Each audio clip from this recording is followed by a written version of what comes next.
அனைவருக்கும் வணக்கம். 8ஆம் வகுப்பு மாணவர்களுக்கான அரசு உதவித்தொகையுடன் கூடிய NMMS தேர்வு சேட் பகுதியில் கணித பாடத்திலிருந்து ஒவ்வொரு பாடத்தலைப்பாக மாதிரி வினாக்களின் விடை விளக்கங்கள் பார்த்துக்கிட்டு வந்தோம். ஒரு 5 யூனிட் ஒன்று சேர்த்து ஒரு ரிவிஷன் டெஸ்ட் மாதிரி பார்க்கலாம். இந்த மாடல் கொஷின் பேப்பரில் ஒரு 10 வினாக்கள் கொடுத்துருக்காங்க. இந்த 10 வினாக்களுக்கான விடை விளக்கங்களை பார்க்கலாம். Welcome to money math board. கேள்வி எண் 51. -1/2 மற்றும் 3/8 ஆகிய விகிதமுறு எண்கள் டேஸிலிருந்து சமத்தொலைவில் இருக்கும். இதற்கு என்ன அர்த்தம்னா, 2 விகிதமுறு எண்களையும் கூட்டி 2ஆல் வகுக்கும்போது அந்த எண்ணிலிருந்து இந்த 2 விகிதமுறு எண்களும் சமத்தொலைவில் இருக்கும் அப்படிங்கிறத புரிஞ்சிக்க முடியுது. ஸோ முதல் விகிதமுறு எண் -1/2, இரண்டாவது விகிதமுறு எண் 3/8. இது ரெண்டையுமே கூட்டி 2ஆல் வகுக்கணும். 1/2ஆல் பெருக்கிறதும் 2ஆல் வகுக்கிறது ரெண்டுமே ஒன்று தான். ப்ராக்கெட் குறிக்குள்ள விகிதமுறு எண்களின் கூட்டல் இருக்குது. முதல்ல அதை செஞ்சிடலாம். 1/2 LCM 8 எடுத்துக்க முடியும். மேலே 4ஆல் பெருக்கணும். -4 + 3. தேர்ஃபோர் என்ன கிடைக்கும்? 1/2 - 1/8 அப்படின்னு கிடைக்கும். ரெண்டையும் பெருக்கிக்கங்க. தொகுதியை பெருக்கணும். -1 பகுதியும் பெருக்கிக்கணும். +16 -1/16 அப்படிங்கிறது தான் சரியான விடை. ஆப்ஷன் 1. கேள்வி 52. -1/4 பெருக்கல் 2/3 வகுத்தல் -1/6 விகிதமுறு எண்களின் பெருக்கல் வகுத்தலும் கொடுத்துருக்காங்க. முதல்ல ப்ராக்கெட் குறிக்குள்ளே இருக்கிறது தான் செய்யணும். இது பின்ன பெருக்கல் தான், அதே மாதிரி தான் செய்யணும். தொகுதியும் பெருக்கிக்கணும். பகுதியும் பெருக்கிக்கணும். என்ன கிடைக்கும்? -2/12 அப்படின்னு கிடைக்கும். வகுத்தல் நம்ம என்ன பண்ணலாம்? தலைகீழாக போட்டு பெருக்கிக்க முடியும். பெருக்கல் குறி போட்டுட்டு இதை தலைகீழாக போட்டுக்கணும். 6/-1. இப்போ பாருங்கள், மீண்டும் இது பின்ன பெருக்கல் தான்.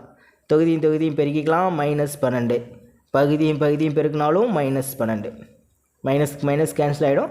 12 ஒரு முறை இருக்குது. ஸோ +1 அப்படிங்கிறது ஆன்சர். ஆப்ஷன் 3.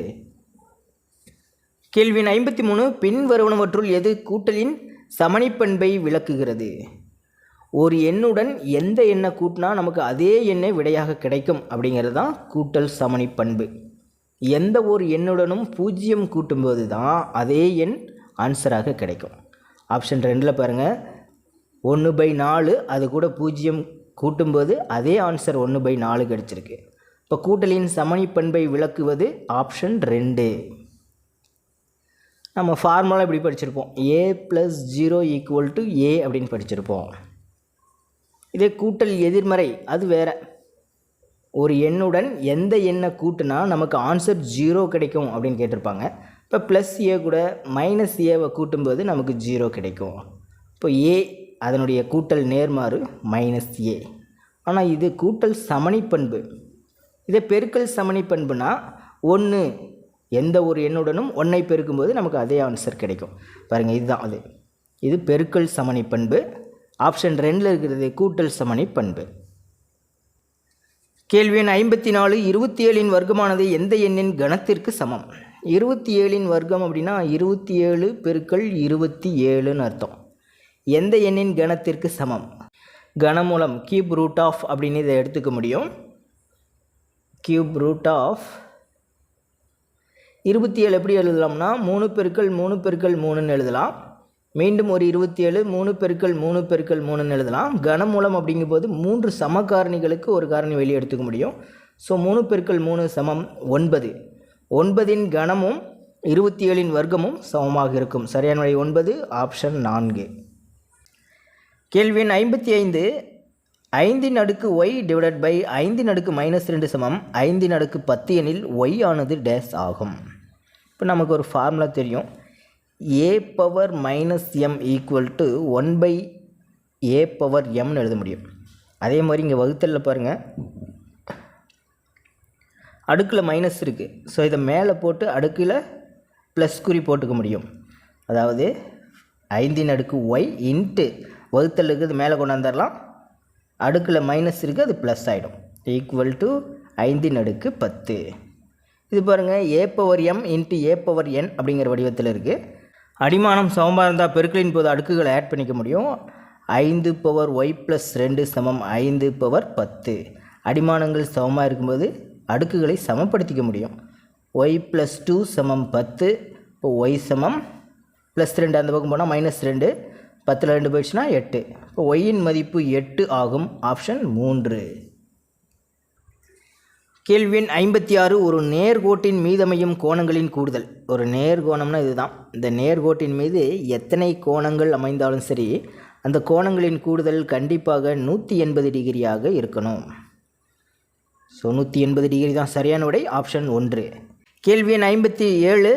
345 அடுக்கு 784 ப்ளஸ் 37 அடுக்கு 12 பெருக்கல் 214 அடுக்கு 51 இந்த விரிவாக்கத்தின் 1ஆம் இலக்கம் என்னன்னு சொல்லி கேட்டிருக்காங்க. முதல்ல அடிமானத்தின் 1ஆம் இலக்கங்களை பார்க்கணும். 5ன்னு இருக்குது. 5 அப்படின்னா அது வகை பாருங்கள். 0, 1, 6, 5 இது எல்லாமே வகை.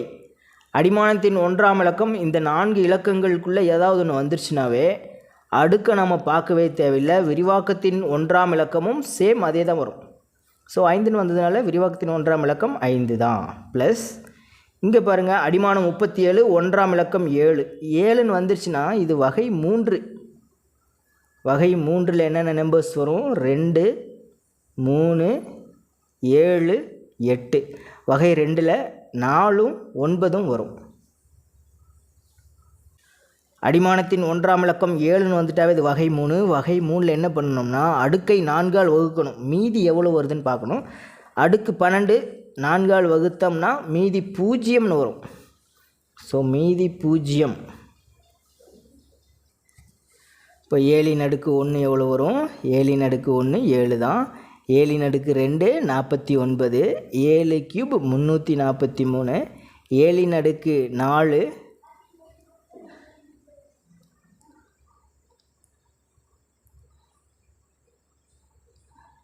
2401 வரும். அடுக்கை 4ஆல் வகுக்கும்போது மீதி 1ன்னு வந்ததுன்னா விரிவாக்கத்தின் 1ஆம் இலக்கம் 1. மீதி 2ன்னு வந்துச்சுன்னா விரிவாக்கத்தின் 1ஆம் இலக்கம் 9. மீதி 3ன்னு வந்துச்சுன்னா விரிவாக்கத்தின் 1ஆம் இலக்கம் 3. மீதி 0ன்னு வந்ததுன்னா தான் இதை 4 எடுத்துக்கணும். விரிவாக்கத்தின் 1ஆம் இலக்கம் 1. தேர்ஃபோர் இதனுடைய விரிவாக்கத்தின் 1ஆம் இலக்கம் 1. பெருக்கல் இங்கே பெருக்கல் தான் கொடுத்துருக்காங்க. பாருங்கள் அடிமானத்தின் 1ஆம் இலக்கம் 4ன்னு வந்ததுனால இது வகை 2ஐ சேர்ந்தது. வகை 2ல் என்ன பண்ணுவோம்னா அடுக்கு ஒற்றைப்படை எண்ணா இரட்டைப்படை எண்ணான்னு பார்க்கணும். ஒற்றைப்படை எண்ணா சேம் அதே தான் வரும் 4. இப்போ இது பிட்மாஸ் ரூல்ஸ். முதல்ல பெருக்கல் தான் செய்யணும். பெருக்கலை செய்யும்போது ஒரு நாள் 4 4 கூட்டல் 5 9. இப்போ 9 தான் ஆன்சர் வந்திருக்கணும். பட் 9 நமக்கு ஆப்ஷன்லேயே இல்லை. தவறுதலாக இந்த இடத்துல கூட்டலுக்கு பதிலாக பெருக்கல் கொடுத்துட்டாங்கன்னு நினைக்கிறேன். ஒருவேளை கூட்டல் கொடுத்துருந்தாங்கன்னா இது எல்லாத்தையும் கூட்டிக்கலாம். கூட்டும்போது 10ன்னு கிடைக்கும். 1ஆம் இலக்கம் 0. ஸோ ஆப்ஷன் 2 தான் ஆன்சர் அப்படின்னு சொல்லியிருக்கலாம். கேள்வி 58. எது தவறான கூற்று? 4 கூற்றுகளையும் படிச்சுக்கலாம். 4 ஆப்ஷன் தான் 4 கூற்றுகளாக கொடுத்துருக்காங்க. ஒரு குறை எண்ணின் கூட்டல் தலைகிலியும் ஒரு குறை எண்ணின் கூட்டல் தலைகிலி ப்ளஸ் நம்பர் ஆயிரும். மிக எண்ணாக இருக்கும். ஒரு குறை எண்ணின் கூட்டல் தலைகிலி மிக எண்ணாக இருக்கும். பெருக்கல் எதிர்மறை. பெருக்கல் எதிர்மறை என்ன வரும்? ஒரு குறை எண்ணின் பெருக்கல் எதிர்மறை அதுவும் பார்த்திங்கன்னா மைனஸில் தான் இருக்கும். மைனஸ் தலைகளாக போட்டுக்குவோம், குறியை மாற்ற மாட்டோம். பெருக்கினால் கிடைப்பது மிக எண்ணுன்னு சொல்லியிருக்காங்க. ஸோ மைனஸையும் ப்ளஸ்ஸையும் பெருக்கினா நமக்கு மைனஸ் தான் கிடைக்கும். ஆகவே இந்த கூற்று தவறு. இரண்டாவது கணக்கு. அனைத்து தகு பின்னங்களின் மதிப்பும் -1க்கும் +1க்கும் இடையில் அமையும். தகு பின்னம் அப்படின்னாவே தொகுதியை காட்டிலும் பகுதி தான் பெரிய நம்பராக இருக்கும். ஸோ நம்ம அதனுடைய தசம எண்கள் 0 சம்திங்கில் தான் நமக்கு கிடைக்கும். ஆகவே இந்த கூற்று சரி. மூன்றாவது கூற்று. இருசமபக்க சரிவகத்தின் பரப்பளவு 1/2 a + b × h ஆகும். இதுவும் சரிதான். நான்காவது. வட்டத்தின் ஆரம் 2 மடங்கானால் பரப்பளவு 4 மடங்காகும். இதுவும் சரிதான். செக் பண்ணிக்கலாம். ஒரு வட்டத்துக்கு ஆரம் 6ன்னு எடுத்துக்கலாம். அடுத்த வட்டத்துக்கு ஆரம் 2 மடங்கு ஆகுது. ஸோ 2r எடுத்துக்கலாம்.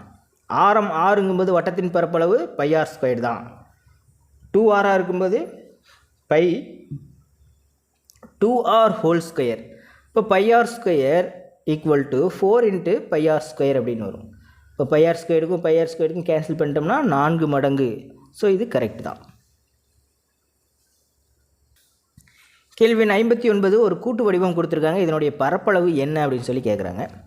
இந்த வடிவம் வந்து செங்கோண முக்கோணம், பரப்பளவு 1/2 BH சதுர அலகுகள். இது சதுரம், பரப்பளவு A² சதுர அலகுகள். இதுதான் ஃபார்முலா, ஞாபகம் வச்சுக்கணும். இந்த மொத்த பக்கத்தின் நீளம் 8 அலகுகள், அதாவது 8 மீட்டர் நினைக்கிறேன், 8 மீட்டர்னு நம்ம எடுத்துக்கணும். பாருங்கள், இதுவும் இந்த 3 பக்க அளவுகள் சமம். அப்படின்னா இது 8 அப்படிங்கும்போது இது 4, இது 4, இதுவும் 4 மீட்டராகத்தான் இருக்கும். முதல்ல முக்கோணத்தின் பரப்பளவு கண்டுபிடிச்சிடலாம். இது செங்கோண முக்கோணம்ங்கிறதுனால பரப்பளவு 1/2 BH சதுர அலகுகள். தேர்ஃபோர் 1/2 B, அடிப்பக்கமும் 4 தான், உயரமும் 4 தான். ஸோ நமக்கு என்ன கிடைக்கும்? 8 மீட்டர் ஸ்கொயர் கிடைக்கும். அடுத்து இந்த சதுரத்தின் பரப்பளவு கண்டுபிடிச்சிடலாம். A² தான் ஃபார்முலா. A 4, ஸோ 4 × 4 சமம் 16 மீட்டர் ஸ்கொயர்.